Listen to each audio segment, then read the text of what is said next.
next, let's review balancing redox reactions. So I want you to take a look at these two reactions and try to balance them. I lost my marker. There's my marker.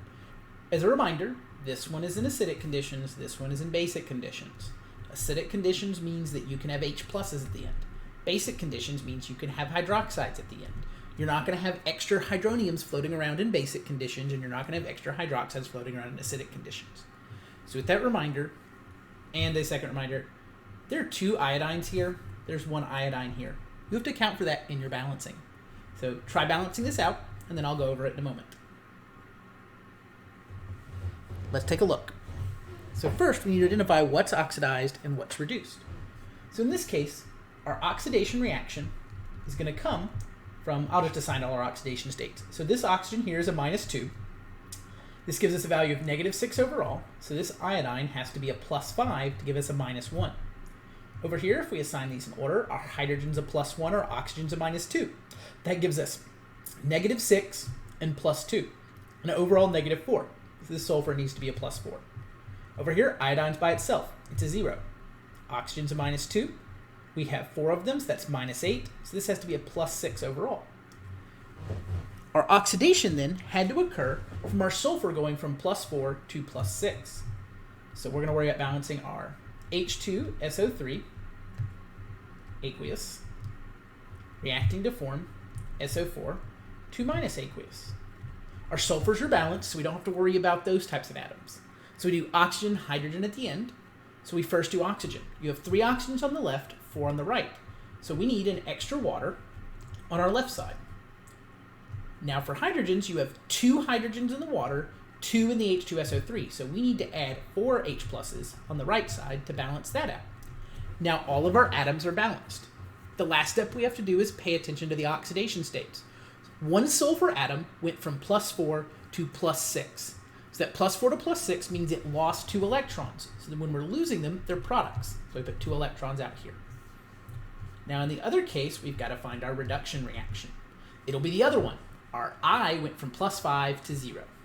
So we have IO3- aqueous is going to react to form I2 aqueous.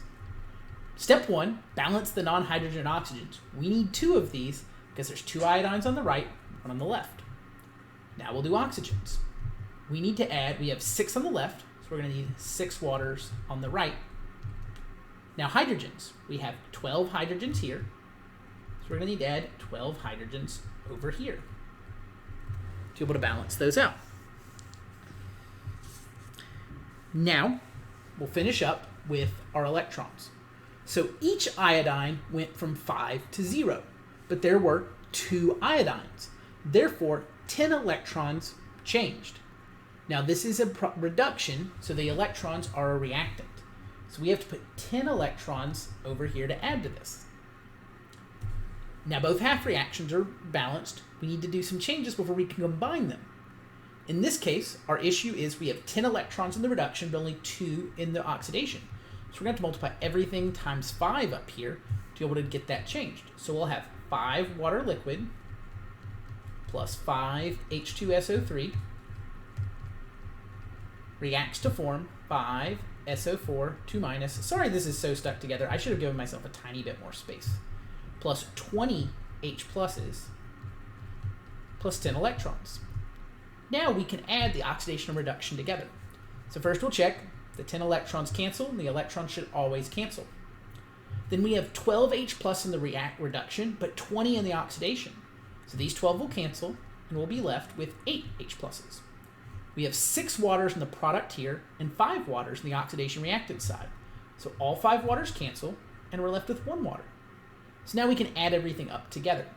So we have 5 H2SO3 aqueous plus 2 IO3- aqueous for the reactant side reacts to form 5 SO4 2- aqueous plus 8H plus I2 plus 1 water. And if you're not sure if this is balanced, you can do the 12-11 thing and check and make sure all your atoms are balanced. We've already done the electrons. For example, you can see there are 10 hydrogens on the left from the H2SO3. You then have 8 hydrogens in the 8H plus and 2 in the hydrogen of the water, so that gets you 10. You can also check the oxygens. Those are the other ones. There are 15 oxygens in the H2SO3. There are 6 oxygens in the IO3 minus. That gives us 21 oxygens. We have 20 oxygens in the SO4 2 minus, because there's 5 of them, and then 1 oxygen in the water. And in the iodines, there are 2 of each, and there's 5 sulfurs on each side. So that's balanced. For our second reaction, we're going to look at basic conditions. To give me more room, I'm going to erase all the ink on the slide. And we're going to do it on top and on bottom. That way we have enough room. So, again, we have to define what's oxidized and what's reduced.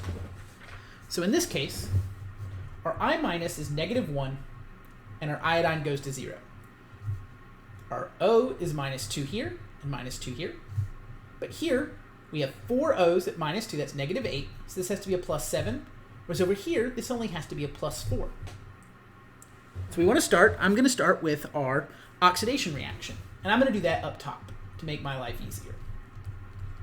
So our oxidation reaction is going to be which one lost electrons, and that's going to be our iodine. So we have I minus aqueous goes to I2 aqueous. Well, we've got to balance the iodine, so we need to put a 2 here. There are no hydrogens or oxygens, though. That's all we had to do for atoms. Now, for electrons, it's oxidation, so we're losing. Each iodine went from -1 to 0. That's a loss of 1 electron, but there's 2 of them. So we have 2 electrons overall. Now, on the bottom, I'm going to do my reduction.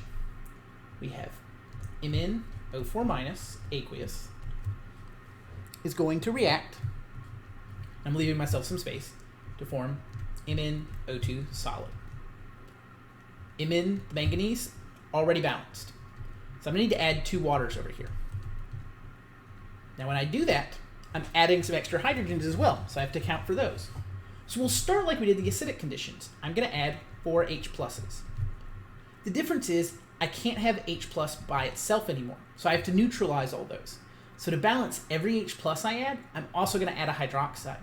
So I'm going to add 4OH minus over here as well. And I'm going to add 4OH minus on the product side. Now, these we combine to make 4 waters. Since it's neutralizing the H plus, it won't exist anymore. We can also see that I have 4 on the reactant side, 2 on the product side. These will cancel, and I'll be left with 2. So now I have MnO4 minus aqueous plus 2 water molecules, liquid, react to form manganese O2 solid. So manganese 4 plus 4 hydroxides. I have to finish by balancing with the electrons. It's a reduction, so they're going to be on the reactant side. We went from +7 to +4, so we gained 3 electrons. Before we can combine them, we've got to balance them. The top has 2, the bottom has 3. Our lowest common multiple is 6. So I'm going to multiply the top by 3, and that'll give me 6I minus goes to 6I2 plus 6 electrons. The bottom I'll multiply by only 2. So I get 2 MnO4 minus aqueous plus 4 water liquid plus 6 electrons reacts to form 2 MnO2 solids plus 8 hydroxides. Now here we'll notice if we were to combine these two, these 6 electrons on the reactant side, these are on the product side. There are no I minuses or I2s in the reaction down below, so there's nothing else to combine. So if we add all of these together, I'm going to write my solution up here because that's where there's room. So the reactant side, 6I minus aqueous from the first equation. From the second equation, 2 MnO4 minus aqueous plus 4 water. Those are going to all react, so that's the reactant side, to form, I'm sorry, for anybody that's 3I2, I apologize about messing that up earlier. I know that seeing something like that can cause issues, but that's what the problem was. 3I2, aqueous, so I was paying attention as I'm writing, I noticed 6I minus definitely doesn't go to 6I2, so that was an error. Now it's fixed. 3I2 plus 2 MnO2, that one's okay, plus 8 hydroxides. And if you check, these will indeed all balance. And this is our balanced reaction in basic conditions. Basic conditions means there'll be hydroxides, not hydrogens at the end. So that's two examples of balancing redox reactions in either acidic or basic conditions.